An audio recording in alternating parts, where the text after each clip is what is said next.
အားလုံးပဲမင်္ဂလာပါကျွန်တော်ဒီနေ့ပို့ချပေးမယ့် Excel သင်ခန်းစာကတော့ sum formula set total ပေါ့နော် set total function နဲ့ sum function အကြောင်းပေါ့နော်ဒီလိုနှစ်ခုမှာကျွန်တော်ထူးခြားချက်လေးရှိပါတယ်အဲ့တော့ထူးခြားချက်လေးတွေကိုကျွန်တော် formula လေးနဲ့ရှင်းပြမယ်နော်အဲ့တော့နှစ်ခုလုံးကကျွန်တော်တို့က sum ဆိုတာပါလို့ရတယ်ပေါင်းလို့ရတယ်နော် set total လည်းကျွန်တော်တို့ပေါင်းလို့ရတယ်ပေါ့ဒီ amount လေး item price quantity amount တွေကိုကျွန်တော်တို့ပေါင်းလို့ရတယ် quantity တွေကိုလည်းပေါင်းလို့ရတယ်ပေါ့နော်ဟုတ်ပြီအဲ့တော့ကျွန်တော် sum အရင်ပေါင်းကြည့်လိုက်ဟုတ်ပြီပြီးရင် amount တွေကိုပေါင်း amount တွေကျွန်တော် select ဆွဲမယ်နော် amount တွေဟုတ်ပြီအခုနေ့ပိတ်ပြီးတော့အဲ့ဒါခေါက်လိုက်ဟုတ်ပြီရက်လက်ကဒီလောက်ရတယ်ပေါ့နော်ဟုတ်ပြီနောက်တစ်ခုကျွန်တော် set total နဲ့ပေါင်းမယ်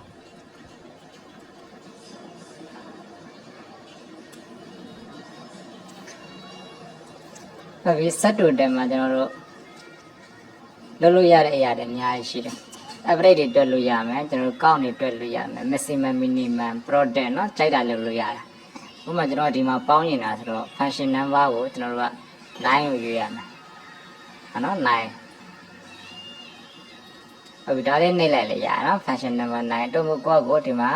number 9ရိုက်ထည့်လိုက်ရတယ်နော်ဒါလေးနှိပ်လိုက်ဟုတ်လား double click နှိပ်လိုက်ပြီး comma လာ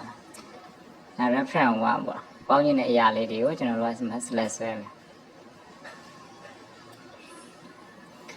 ဒါလေးနော် green လေးပိတ်မယ်အနာခေါက်ဟုတ်ပြီရက်လက်ကတော့အတူတူပဲဒါတွေ amount တွေကိုပေါင်းလိုက်တာဒီလောက်ရတယ်ပေါ့ဟုတ်ပြီအဲ့တော့ဘယ်နေရာမှာသူတို့ကထူခြားသွားလဲဆိုရင်ကျွန်တော်တို့ဒီမှာ filter စစ်တဲ့နေရာပေါ့ filter လေးတွေ filter လေးကနေပြီးတော့ filter ထောက်တဲ့အခါမှာထူခြားသွားတယ်အဲ့တော့ကျွန်တော် item ကိုကျွန်တော်တစ်ချက်စစ်လိုက် select all ဖြုံမယ် Microsoft Web Maker နှစ်ခုကိုကျွန်တော်စစ်ကြည့်မယ် okay ဟောဒါဆိုရင်ဒီရက်လက်ကိုကျွန်တော်တို့က sum နဲ့ပေါင်းထားတာတွေမပြောင်းလဲ set total နဲ့ပေါင်းထားတာတွေကရက်လက်ကိုချက်ချင်းပြောင်းလဲသွားတယ် amount တွေပေါ့နော်ဒီနေရာမှာဒါတွေထူးခြားပါတယ်ကောင်းတာကတော့ကျွန်တော်တို့ကဒီလိုအခြေအနေမျိုးဆိုရင်ဒါ set total ဆိုတော့မှားစရာအကြောင်းမရှိတော့ filter ထောက်ပြီးစစ်လိုက်တဲ့အခါမှာ sum ကတော့ပုံတည်ပဲနော် set total ကတော့ပြောင်းသွားတယ်ဟုတ်ပြီအဲ့တော့ကျွန်တော် select all ပြန်လုပ်မယ်ဒီကတစ်ခုပဲထားမယ်Photoshop တစ်ခုပဲထားနော် okay Photoshop ရဲ့ amount တွေဒါတွေကဒီလောက်ရှိတယ်ပေါ့ sum နဲ့ပေါင်းထားတာလုံးဝမပြောင်းလဲဘူးနော်ဟုတ်ပြီနော်ဒါ sum function နဲ့ set total function ကကျွန်တော်တို့ဒီ filter ထောက်ပြီးစစ်တဲ့အခါမှာထူခြားသွားတယ်ပါနော် okay ဒါလေးတွေမမအောင်ပါအဲလို sum နဲ့ကျွန်တော်တို့ပေါင်းထားပြီးတော့ filter ထောက်တဲ့အခါမှာ amount တွေကြည့်တဲ့အခါမှာamount တွေကဒီလောက်ပဲမရောဘူးကိုကရေးလိုက်ရင်ဒါမှားသွားမယ်နော် set total နဲ့တေချာအောင်နှစ်ခုလောက်ပေါင်းထားမယ်ဆိုရင်အဆင်ပြေတယ်နော်အဲ့တော့ကျွန်တော် set total ကဘာလို့လုပ်ရလဲဆိုတော့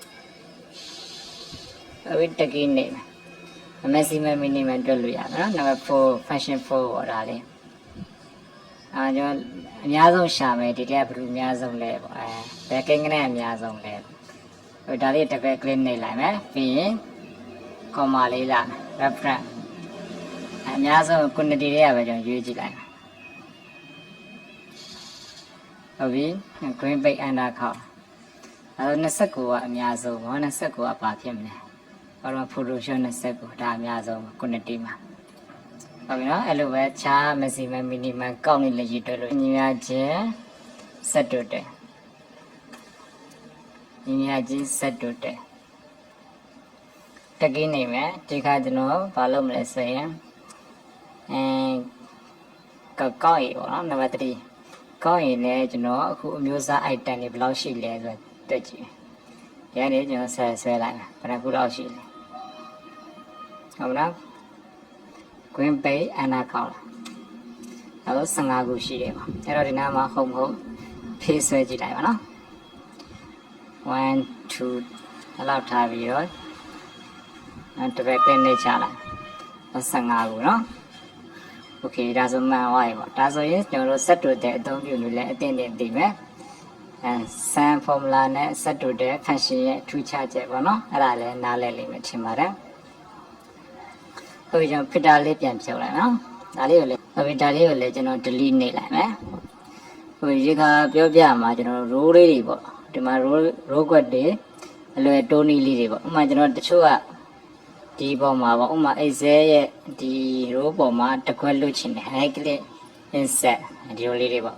ပြီးရင်တစ်ခွက်ချားမှာ right click insert ဒီလိုလေးတွေတိုးချင်တယ်ပေါ့နော်ဒီလိုလေးတိုးတဲ့အခါမှာကျွန်တော်တို့အမြန်တိုးနည်းလေးရှိပါတယ်အဲ့တော့ဒီလိုတိုးတဲ့အခါမှာကျွန်တော်တို့တိုးတဲ့စနစ်လေးတော့ရှိပါတယ်နော်တခုချင်းကိုဒီလိုလိုက်တိုးနေမယ်ဆိုရင်ကျွန်တော်တို့ဒါမပြီးနိုင်တော့ဘူးပေါ့နော်ဒီလိုတွေတစ်ခွက်ချတစ်ခွက်ချဟုတ်ပြီနောက်ပြန်ဆုံးမယ်ဒီမှာ undo control z ဟုတ်နော်ဒါဘယ်လိုတိုးမလဲပေါ့အဲ့တော့စောစောကလို့ကျွန်တော်တို့ဒီ1 2 3ဆင်လိုက်လို့ရနော်1 2 3ဒီဘက်ကလေးနေချလိုက်ဟုတ်တယ်ဟုတ်ပြီဒီထိရောက်ဘာမလုပ်နဲ့ control c copy ကူးလိုက်ဒီနေရာမှာ control v နဲ့ချလိုက်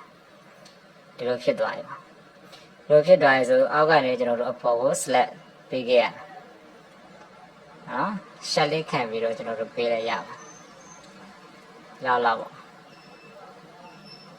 ဟုတ်ပြီဒါအားလုံးပေးပြီးပါတယ်ဒါကိုကျွန်တော်တို့ဘယ်လိုလုပ်မလဲဆိုကျွန်တော် sorting စီလို့ရနော်ဟုတ်ပြီဒါလေးကိုကျွန်တော်တစ်ခွက်ချမ်းမှာတိုးခြင်းနဲ့ဆိုရင်ပေါ့နော်အဲ့တော့ကျွန်တော်တို့ဘယ်လိုပါလုပ်ရမလဲဆိုရင် sorting စီလို့ရတယ်home တက်တယ်မှာပေါ့နော်ဒီမှာ sort ပေါ့ဒါလေးကိုနှိပ်လိုက်sort small to large ဆိုပေါ့နော် smaller to large အဲ့ဒါလေးကိုနှိပ်လိုက်မယ်ဆိုရင်ကျွန်တော်တို့ဒီမှာ1ရှိတယ်ဒီမှာလည်း1ရှိတယ်1နှစ်ခုဖြစ်သွားတော့ဒီမှာကျွန်တော်တစ်ခွက်ချားမှာ row အကွက်လေးတွေတိုးသလိုဖြစ်သွားတာနော်အဲ့တော့နှိပ်ကြည့်လိုက်မယ်ဒါလေးထွက်လိုက် sort နှိပ်လိုက်မယ်နော်ဟုတ်ပြီဒီမှာတစ်ခွက်ချားမှာတိုးသွားတယ်အဲ့တော့ဒါလေးတွေကိုကျွန်တော်တို့ပြန်ဖြတ်လို့ရတယ်delete နှိပ်လိုက်မယ်ဟုတ်ပြီဒါပြန်ဖြတ်လိုက်ဒါဆိုရင်ကျွန်တော်တို့တစ်ခုချားမှာကျွန်တော် row လေးတွေအလွယ်တကူတိုးသွားတာနော်ဟုတ်ပြီနော်ဒါရိုးကျွန်တော်တို့ပေါ်တာခတ်လိုက်လို့ရပြီဒီတိုင်းလေးပေါ့နော်ဒါ row ကွက်တွေနော်ဆို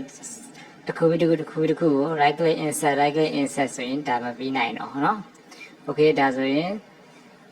row ကွက်တွေကိုအလွယ်တကူတိုးနည်းလဲသိပါမယ်ဆက်တူတဲ့အကြောင်းနဲ့နားလည်လိမ့်မယ်ထင်ပါတယ်အားလုံးအဆင်ပြေပါစေ